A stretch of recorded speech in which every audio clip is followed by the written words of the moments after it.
안녕하세요. 오늘도 복된 날이 되기를 축원합니다. 어떠한 삶이 가장 이상적인 삶일까? 불교적인 모델이 될 수 있을까? 물론 불교에서 최고의 모습은 부처님의 모습이겠지요. 그런데 이 현실을 살아나가는 사람들에게 가장 바람직한 모델은 어떠한 것일까? 이런 생각은 한 번쯤은 다 해보셨을 겁니다. 여기에 대승불교에서 제시하고 있는 해답은 선제동자입니다. 화엄경에서 제시하고 있는 모델입니다. 부처님께서 이제 화엄경 이야기예요. 화엄경은 여러 군데서 삼매에서 설했다 이렇게 말하는데 부처님께서 이렇게 진리를 설하셨습니다. 온 세상에 있는 그대로의 모습을 다 보여줬습니다. 사자분신 삼매에 들어서 온 법계의 모든 모습을 다 보여줬습니다. 부처님의 한 몸이 온 법계에 두루하고 그 한 털럭 구멍마다 모든 부처님이 나타나고 그리고 한 티끌티끌마다 모든 세계가 전개되고 그 안에서 수많은 보살들이 있는 것을 보여줬습니다. 찬란한 이 진리의 세계를 보여줬습니다. 이러자 거기에서 수많은 보살들이 각자의 체험, 각자가 생각하는 진리 이것을 설했습니다. 이것이 화엄경입니다. 화, 그죠? 빛난다 이거죠. 꽃으로 빛나고 그러한 빛나는 생명의 모습으로서 장엄된 세계, 빛의 세계, 이게 바로 화엄경입니다. 이 화엄경의 주인공이 선제동자입니다. 화엄경에서 모든 보살이 설하고 모든 가르침이 이루어진 다음에 이 가르침을 한 주인공을 통해서 영화와 같이 드라마로 만든 것이 입법계품입니다. 법계로 들어간다. 진리의 세계로 들어간다. 진리의 세계에서 펼쳐지는 장엄한 드라마.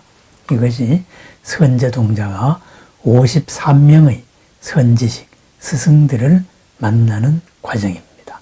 그리고 그 스승과의 대화입니다. 그럼 먼저 이 선제동자라는 데에 대해서 한번 알아보겠습니다. 동자라는 이름이 붙으니까 자꾸 어린아이를 생각하는데 어린아이는 아닙니다. 도를 닦는 사람, 올바른 삶을 살아나가는 사람은 항상 어린아이와 같은 순수한 마음, 솔직한 마음을 가지고 있어야 된다. 겉다르고 속다른 이런 표리부동한 마음을 가지면 안 된다. 그래서 구도자의 상징으로서 동자, 어린이다. 어린이 같은 마음을 지닌 사람. 그래서 선제입니다. 왜 이름이 선제인가? 주인공의 이름은 왜 선제일까? 한번 생각해 봅니다. 어느 집에 아이가 태어났습니다. 그래서 그 아이가 태어나자 관례대로 그 집의 가장이죠. 그 장자가 수행자를 불러서 아이의 이름을 지어주세요. 그랬습니다. 그러니까 수행자가 아이의 얼굴을 보더니만은 물었습니다. 이 아이를 갖게 되면서부터 무슨 변화가 있었을 겁니다. 그것을 알려주십시오. 그랬습니다. 그러니까는 그 장자가 말했습니다. 그렇네요. 이 아이를 갖게 된 다음부터 제가 장사가 무지하게 잘 됐습니다. 그래서 돈을 많이 벌었습니다. 그래서 이 아이의 아버지의 이름이 복성장자입니다. 복으로 이루어진 성의 장자입니다. 그리고 또한 이 아이의 엄마가 그렇게 넉넉한 사람이 아니었는데, 그죠?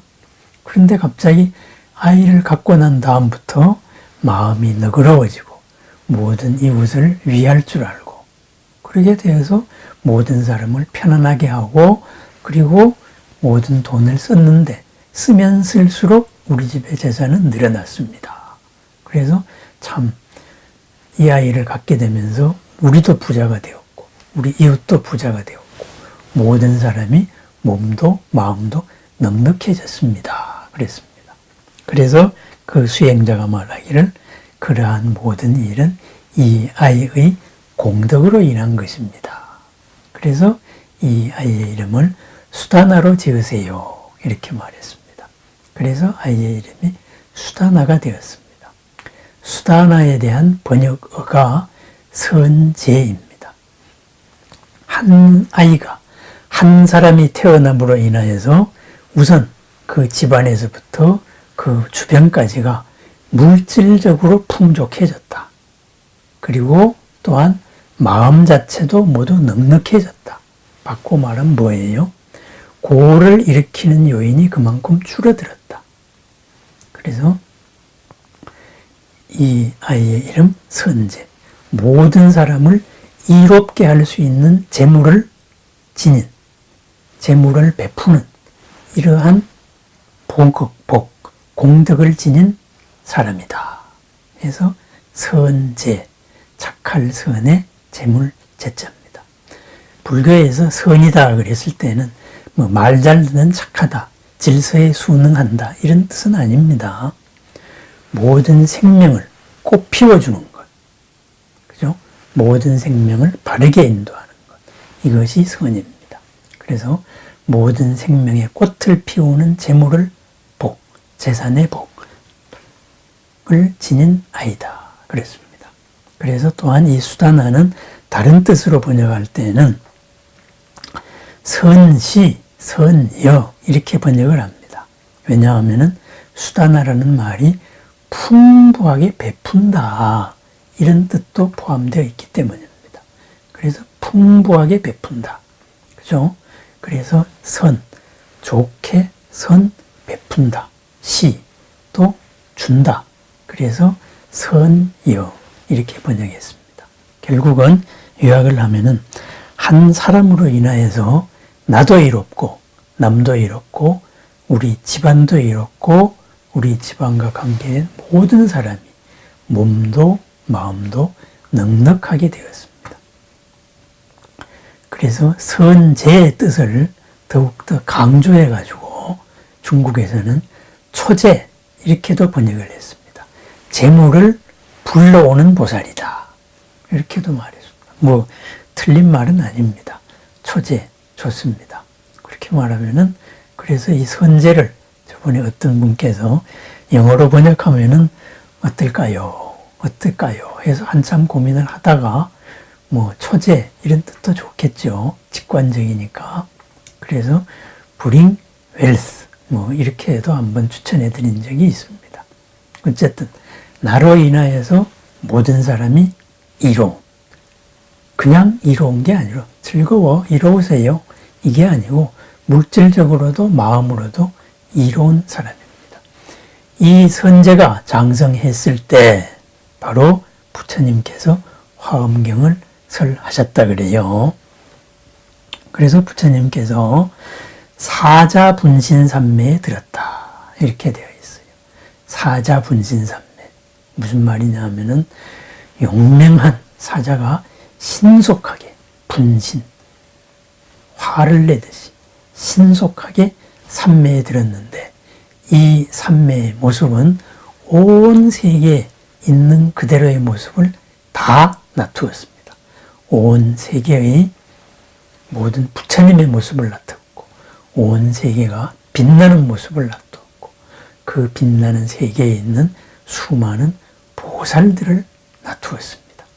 한마디로 진리 그대로의 빛나는 이러한 모습을 나타냈습니다.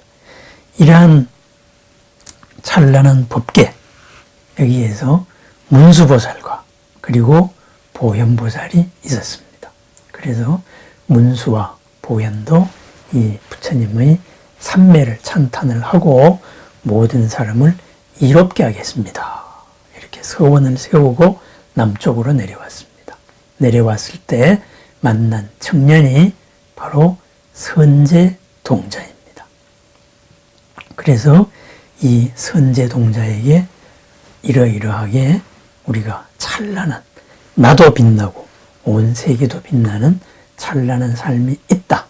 이것이 참 이롭다. 이렇게 전했습니다. 이러자 선제동자가 내가 그 주인공이 되고 싶습니다. 그래서 기존에 이런 물질적인 그리고 우리 생활을 넉넉히 한 마음을 평화롭게 한 이것을 넘어서서 궁극적인 이러한 이로움, 행복의 길을 내가 한번 걸어나가 보겠습니다. 이렇게 말합니다. 이것이 구도의 시작입니다. 이렇게 해서 선제동자가 문수보살의 말을 듣고 지도를 따라가지고 맨 처음에 찾아간 사람이 바로 덕운 비구입니다. 공덕운 비구입니다. 공덕이 구름같이 많은 사람, 많은 출가 수행자. 그래서 공덕림 비구, 공덕운 비구, 줄여서 덕운 비구입니다. 그래서 덕운 비구에게 선제동자가 묻습니다. 이하 선제동자의 질문은 똑같습니다. 53명 누구한테나 똑같은 질문을 합니다. 어떻게 하면은 중생으로 살면서 동시에 부처님 세계에 머물며 지치거나 싫은 마음을 내지 않겠습니까? 저는 이미 위 없는 보리심을 냈습니다. 그렇지만은 보살이 어떻게 보살행을 세우며 어떻게 보살도를 닦는지 알지 못합니다. 그래서 여러 세상을 유전하면서도 항상 보리심을 잊지 않고 어떻게 평등한 뜻을 얻어 견고하게 흔들리지 않고 청정한 마음을 유지하고 큰 자비의 힘을 내어 항상 고달프지 않고 어떠한 다란히 말씀에 들어가서 모든 곳에서 모든 행동에서 청정을 얻는지를 알지 못합니다. 그것을 가르쳐 주십시오. 이제 선제가 만나는 모든 문수보살은 만났으니까 52명의 스승들에게 똑같은 질문을 던집니다. 이 52명의 스승은 맨 첫 번째 덕운비구에서 시작해서 맨 마지막으로 보현보살에서 끝나듯이 똑같이 대답을 합니다. 이 53명이 누구냐? 출가 수행자에서 시작해서 완성된 보살, 그리고 길거리에서 장사하는 사람, 그리고 길거리에서 아니면은 정치하는 사람, 또는 길거리에서 몸을 파는 여인도 있었고, 그리고 불도가 아닌 외도를 닦는 사람도 있었습니다. 그러한 사람들에게 똑같은 질문을 던집니다. 무슨 말이겠어요? 생활의 모든 곳에 바로 진리가 있다. 부처님의 큰 뜻이 있다. 생활의 모든 곳에 빛나는 삶이 있다. 이런 것을 내포하고 있습니다. 어쨌든 이러하게 만나서 첫 번째 만난 사람이 덕운비구라 그랬잖아요. 공덕의 구름과도 같은 비구. 이 덕운비구가 말하는 것이 바로 모든 부처님을 보는 삼매입니다. 모든 부처님을 보는 삼매. 나는 이러이러한 수행 방법으로서 이러이러하게 해서 언제나 어디서나 항상 모든 부처님을 본다. 결국은 부처님을 보는 염불, 부처님을 알아차리는 수행법 21가지를 얘기해 줍니다. 그래서 결국은 보살행은 그리고 우리의 올바른 삶은 부처님을 보는 데에서 시작합니다. 바로 이런 말이 되겠습니다. 그리하여서 맨 마지막으로 나오는 말은 마지막으로 만난 보현보살은 말합니다. 10가지의 원을 세워야 된다. 그래서 우리가 보현 행원품이라 그러죠. 1자는 예경 제불이요, 2자는 칭찬 예례요, 3자는 광수 공양이고, 4번째로는 참회 업장을 하고, 5번째는 수희 공덕을 하고, 6번째는 청전 법륜, 법륜을 청하고 7번째로 부처님이 머물기를 청하는 청불주세, 8번째로 항상 부처님의 가르침을 닦고 익히고 배우고 살고 상수불락, 9번째는 모든 중생을 따르겠습니다. 모든 중생과 더불어 살고 10번째는 보게야 널리 이 공덕을 더불어 나누어 같이 살겠습니다 하는 보현의 10대 원으로서 마무리합니다. 결국은 뭐예요? 가장 훌륭한 삶은 부처님을 알아차리는 것으로서 시작해서 그 부처님을 알아차려서 어떻게 살 것이냐 해서 10가지로 나눕니다. 그거의 가장 출발이 바로 현실적으로, 그죠?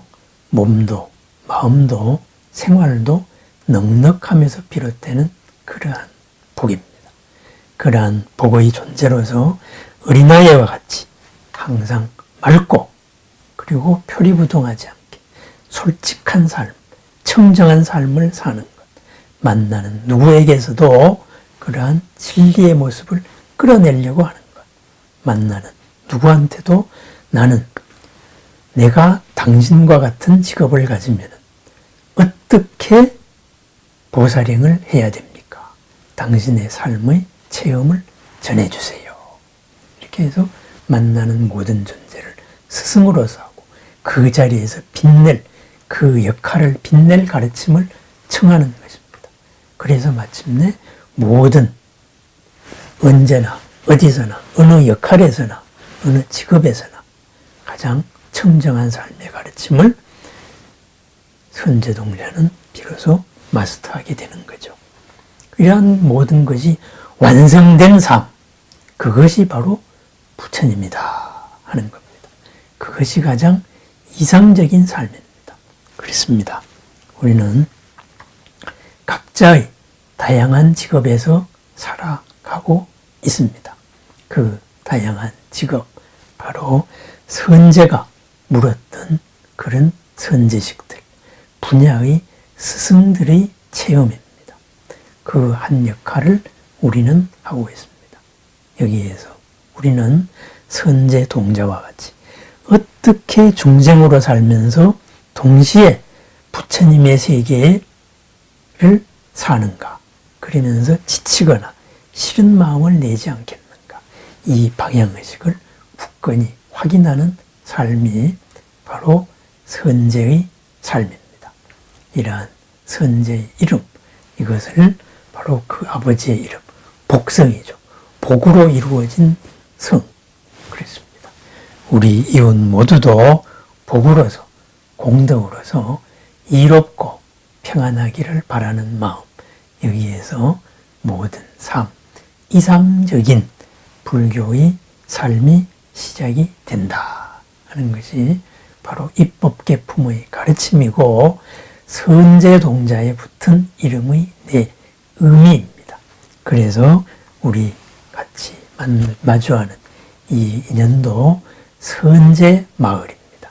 선제불원입니다. 선제와 부처님, 부처님으로 향하는 선제와 부처님과 함께하고 있는 집, 함께하고 있는 동산, 바로 선제불원의 수승한 인연들입니다. 이렇게 마주하고 함께하는, 그리고 100일 법회, 100일 기도를 같이 이루어 나가는 모든 분들이 공덕을 찬탄합니다. 오늘 하루도 선제 동자와 같이 빛나는 하루, 나로 인하여서 나와 이웃이 모두 몸도 마음도 넉넉해지는 그러한 하루를 축원드립니다. 감사합니다.